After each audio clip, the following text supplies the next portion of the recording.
టీవీ4 news BC ధర్మ దీక్ష మద్దతుగా బీసీల 5 ప్రధాన డిమాండ్ల సాధనే లక్ష్యంగా బీసీవై పార్టీ ఆధ్వర్యంలో రాష్ట్ర అధ్యక్షులు బోడే రామచంద్ర యాదవ్ పిలుపు మేరకు అనంతపురం జిల్లా కలెక్టరేట్ కార్యాలయం ఎదురుగా రిలే నిరాహార దీక్ష కార్యక్రమం. దీక్షలో ప్రధానమైన డిమాండ్స్: ఫిబ్రవరిలో జరిగిన బీసీ గర్జన సభలో రాష్ట్ర ప్రభుత్వానికి 5 ప్రధాన డిమాండ్లను పంపడం జరిగింది. మార్చి 31 ఈ ప్రధాన సమస్యల్ని రాష్ట్ర ప్రభుత్వం పరిష్కరించాలని బీసీ గర్జనలో ఒక తీర్మానం చేసి ప్రభుత్వానికి పంపగా నేటికి ఆ డిమాండ్ల పరిష్కారంలో రాష్ట్ర ప్రభుత్వం నిర్లక్ష్యంగా వ్యవహరిస్తుందని, వీటిని నిరసనగా రాష్ట్ర వ్యాప్తంగా అన్ని జిల్లాల కలెక్టరేట్ కార్యాలయాల ముందు బీసీవై పార్టీ పిలుపు మేరకు రిలే నిరాహార దీక్షలు చేపట్టాలని బీసీవై పార్టీ రాష్ట్ర అధ్యక్షులు బోడే రామచంద్ర యాదవ్ పిలుపు మేరకు బీసీ గర్జనలో డిమాండ్లు: బీసీ రక్షణ చట్టం అమలు చేయాలని, అదేవిధంగా రాజధాని ప్రాంతంలో బీసీలకు 1000 ఎకరాల భూమి కేటాయింపు, కార్పొరేషన్ నిధులు సమగ్ర కులగణన చేపట్టాలని, విద్యా ఉద్యోగాలు, స్థానిక సంస్థలు, చట్టసభల్లో బీసీలకు 44% రిజర్వేషన్లు కల్పించాలని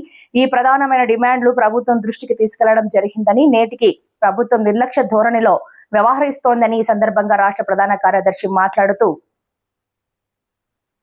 ఇస్తానని ఏదైతే చంద్రబాబు నాయుడు పుత్రరత్నమైనటువంటి లోకేష్ బాబు గారు ఏదైతే హామీ ఇచ్చారో, పాదయాత్రతో హామీ ఇచ్చారో ఆ హామీ నెరవేర్చమని బీసీవై పార్టీ ముందుంచింది. ఎందుకంటే మీరు చూస్తున్నారు, ప్రతిపక్ష హోదాలో ఏ పార్టీ ఉందంటే ప్రతిపక్షంలో ఉన్నటువంటి పార్టీలు కూడా గర్జించలేనిది only BCY party. Bode Ramachandra Yadav గారు ప్రతి విషయాన్ని, ఎక్కడ ఏ సమస్య జరిగినా, ఏ ప్రజలకు ఏ అన్యాయం జరిగినా గర్జిస్తున్నాడు. ఈ రోజు కూడా బీసీ రక్షణ చట్టం అమలు చేయమని పదే మేము అడుగుతున్న ప్రభుత్వం నిమ్మకం నీరెత్తినట్లుంది.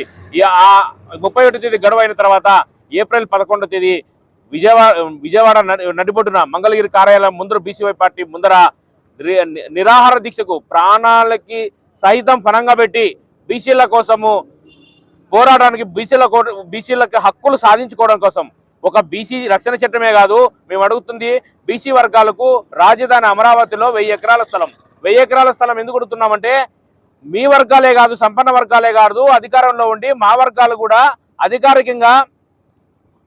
అధికారికంగా మేము కూడా డెవలప్ కావాలని అడుగుతున్నాం. అది ఇవ్వలేదు. అదేవిధంగా బీసీలో ఉన్నటువంటి 44% రిజర్వేషన్ల ప్రకారము విద్య, ఉద్యోగము, రాజకీయము మాకు లబ్ధి కావాలి. మీ వర్గాలే రిజర్వేషన్లు, జనరల్ స్థానంలో కూడా మీ వర్గాలే వచ్చి ఉన్నటువంటి జనాభా మాస ప్రకారము, మేము ఏదైతే జనాభా మాసంలో ఆ మాస ప్రకారం మాకు రావాల్సిన ఎమ్మెల్యేలు, ఎంపీ కోటాలు మాకు ఇవ్వండి. మేము కూడా రాజకీయంగా ఎదుగుతాం. మీ మాదిరి మేము సంపన్న వర్గాలుగా తయారవుతాం. మాకు అట్టడుగు వర్గాలను పైకి తీసుకొస్తామని చెప్పి మేము పదే కోరుతున్నా.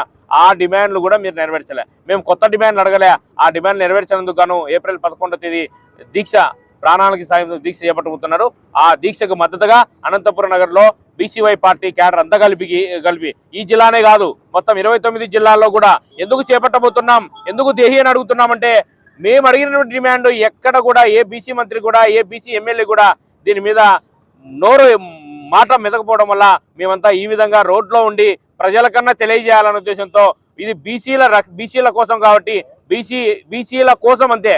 ఎస్సీల కోసం చేసినాడు, ఎస్టీల కోసం చేసినాడు, మైనారిటీ వర్గాల కోసం చేసినాడు. వక్ఫ్ భూముల్లో ప్రతి ఒక్క కులాన్ని కూడా చేస్తున్నాడు. కానీ ఈ బీసీ వర్గాలకు అడుగుతుంటే ఈ డిమాండ్ల మీద నోరు మెదపడలేదు. ఈ డిమాండ్లు నెరవేర్చే వరకు కూడా ఈ దశల వారీగా పోరాటం చేస్తూనే ఉన్నాం. ఈరోజు 7వ తేదీ అన్ని 29 జిల్లాల్లో రిలే నిరాహార దీక్షలు చేస్తున్నాం. 9వ తేదీ వరకు. 9 తర్వాత కూడా ఇదే విధంగా ఉంటే 11వ తేదీ అందరూ కూడా భారీ సంఖ్యలో బీసీలు కూడా పూర్తి సంపూర్ణ మద్దతు బీసీ కుల సంఘాలు, ఎస్సీ కుల సంఘం అందరూ ఇస్తున్నారు. మేమంతా కూడా విజయవాడకు బయలుదేరి విజయవాడలో తాడో పీడో మేము తేల్చుకుంటామని చెప్పి, బీసీల కోసం డిమాండ్లు నెరవేర్చుకుంటామని చెప్పి ఈ సందర్భంగా మీకు తెలియజేస్తున్నాం.